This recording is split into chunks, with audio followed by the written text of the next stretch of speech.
Hi guys, in Light of Law is back with its new video on objectives and essentials of torts. In our previous video, we have gone through the origin and definition of torts. So let us start our objectives. Very first objective is the purpose of tort law is to restore someone who has been injured as a result of wrong of another to the condition they were prior to the injury by awarding them monetary damages which will pay for medical expenses, lost wages, and compensate for physical and mental expression and suffering as a result of injury. इसका मतलब है कि अगर किसी के जब rights violate होते हैं तो जो डिफेंडेंट है उसे प्लेंटिफ को कुछ कंपनसेशन पे करना पड़ेगा in the form of monetary damages. Monetary as the name suggest in the form of money, यानी कोई पैसे देने पड़ेंगे डिफेंडेंट को, प्लेंटिफ को, ताकि जो प्लेंटिफ को लॉस सफ़र हुआ है, फिर चाहे वो कोई फिजिकल एगोनी हो, चाहे मेंटल एगोनी हो, चाहे उसके कोई लॉस्ट वेजेस हो या उसे कोई मेडिकल एक्सपेंसेस बियर करने पड़े हों, तो इन सबको कंपेंसेट करने के लिए डिफेंडेंट जो है वो प्लेंटिफ को मनी देता है. Coming to our second objective is to restore the victim to the place where they were before the injury occurred. इसका मतलब होता है जब डिफेंडेंट ने प्लेंटिफ के लीगल राइट्स वायलेट किए हैं तब जो डिफेंडेंट है वो सिर्फ प्लेंटिफ को उतना ही कंपेंसेशन देगा जिस कंडीशन में वो तब जब पहले था, जब उसके राइट्स वायलेट नहीं हुए थे, सिर्फ उस कंडीशन में आ सके. उससे कम या ज़्यादा उसे नहीं मिलता है. Number third, to create a system where victims can seek redress without resorting to vigilant justice. इसका मतलब होता है कि जब अगर डिफेंडेंट ने प्लेंटिफ के राइट्स वायलेट किए हैं तब जो प्लेंटिफ है उसे खुद स्टेज पे आके जस्टिस की डिमांड करने की या जस्टिस अचीव करने के लिए कुछ करने की ज़रूरत नहीं है. उसके बाद सिविल कोर्ट्स होगा and he can go there and seek justice for the rights infringement done by defendant. Coming to our fourth, allow victims to seek justice outside the criminal system. It means that, as we all know, tort is a civil law and the cases related to tort are dealt in civil courts only. तो जो plaintiff है उसे criminal law या criminal system की help लेने की ज़रूरत नहीं है. उसके पास civil law and civil courts हैं to seek justice. Number fifth, to deter others from committing torts. The method of compensation teaches a lesson to the person who are trying to commit tort. That means they have to think about the afterward consequences that they have to face. That means they have to compensate for the wrong done by them to the plaintiff in order to cure the medical expenses and lost wages. So these were the objectives, that why the law of tort is being there. Now coming to second part of our video, which is on essential elements of torts. यानी ऐसे कौन से essential elements हैं जो कि commit होंगे तब जो हमारा ऑफेंस है वो हम टॉर्ट के एम्बिट में लेंगे. Number very first, that there must be a wrongful act or omission on the part of defendant. Now the two keywords are there, wrongful act and omission. Wrongful act means any act which is done by defendant and which is treated illegal or not correct by the in eyes of law and by the court of law. Now number second, the wrongful act of defendant must result in legal damage to the plaintiff.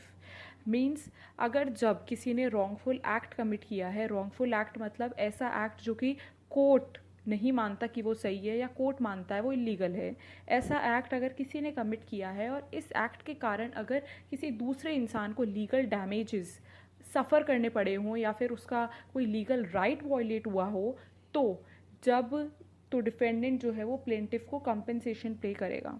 और हमारा third element भी यही है कि remedy पे करनी पड़ती है in form of unliquidated damages, unliquidated here means which is not predefined. Means the compensation which the defendant have to pay to the plaintiff are not predefined and are defined only after the tort has been committed. Now if we come in detail, our first essential is wrongful act or omission. Wrongful act means any act of defendant which is wrong in the eyes of law or contrary to the provision of law. इसका मतलब है कि wrongful act हम उस act को मानते हैं कि कोर्ट को लगता है कि वो illegal है या ऐसा कोई एक्ट जो कि जो एग्जिस्टिंग प्रोविजंस हैं लॉ के उन्हें वायलेट कर रहा है, तो वो हम wrongful act के अंडर मानते हैं. और similarly, when there is a legal duty to do some act and person fails to perform that duty is made liable under the omission. Means अगर कोई legal duty है जो कि defendant को करनी थी और उसने नहीं करी, जिससे plaintiff के कोई भी legal rights violate हुए हैं, तो ये हम omission of act के अंडर लेंगे. उसके बाद the wrongful act must be a wrong, legal wrong and the moral or social wrong is not treated as a tort. यानी अगर जब किसी का लीगल राइट वायलेट होता है, सिर्फ वो ही केस टॉर्ट के एम्बिट में आएगा. जब सोशल, रिलीजियस और मॉरल राइट्स वायलेट होते हैं तो हम उसे टॉर्ट के एम्बिट में नहीं लेंगे. इसका एक केस लॉ है ग्लासगो कोरोनरी वर्सेस टेलर. ये 1992 का केस है. इसमें था कि it was a duty of the defendant to take care of the poisonous tree which he had in his park and to do fencing around it. But a 7-year-old child came into the park and just ate the fruit and which caused death of the child. So यानी हम ये देख सकते हैं इस case में से कि जो भी इसमें हमारे तीनों एसेंशियल फुलफिल हो रहे हैं. यानी पहला वाला रॉन्गफुल एक्ट और ओमिशन था जो कि यहाँ पे फुलफिल हो रहा है कि हम देख सकते हैं कि यहाँ पे जो केयर टेकर था पार्क का, उसकी रिस्पॉन्सिबिलिटी बनती थी कि वो अपने पॉइजनस ट्री के अराउंड फेंसिंग लगवाए.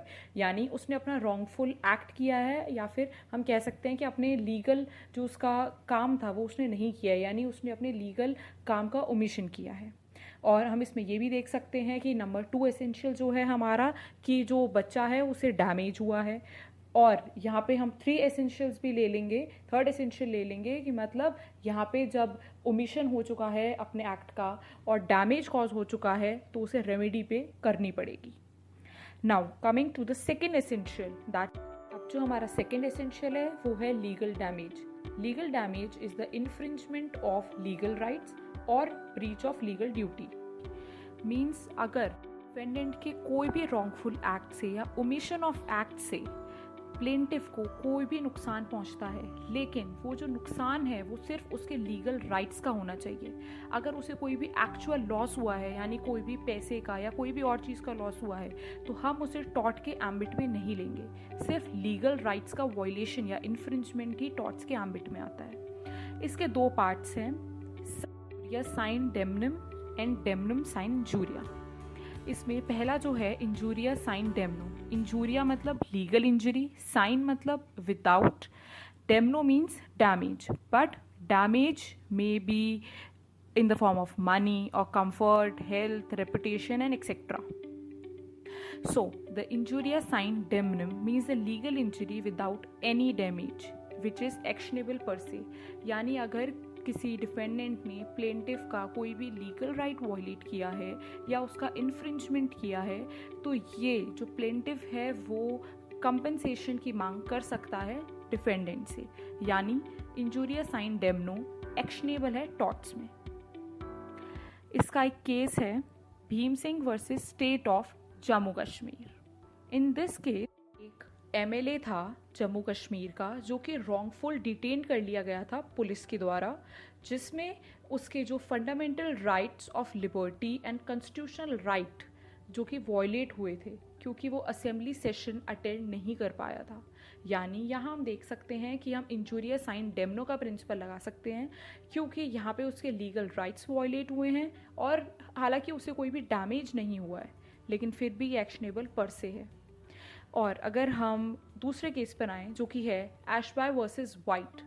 इस केस में हुआ था कि जो डिफेंडेंट है, जहाँ पे जो रजिस्ट्रार ऑफिसर है, उसने प्लेंटिफ को अपना राइट टू वोट एक्सरसाइज करने के लिए मना कर दिया था, लेकिन फिर भी जिस पार्टी को प्लेंटिफ वोट देना चाहता था वो पार्टी जीत गई. लेकिन यहाँ मैटर नहीं करता है कि वो पार्टी जीती है या नहीं जीती है. यहाँ हमें देखना है कि प्लेंटिफ का जो लीगल राइट है वो वॉयलेट हुआ है या नहीं हुआ.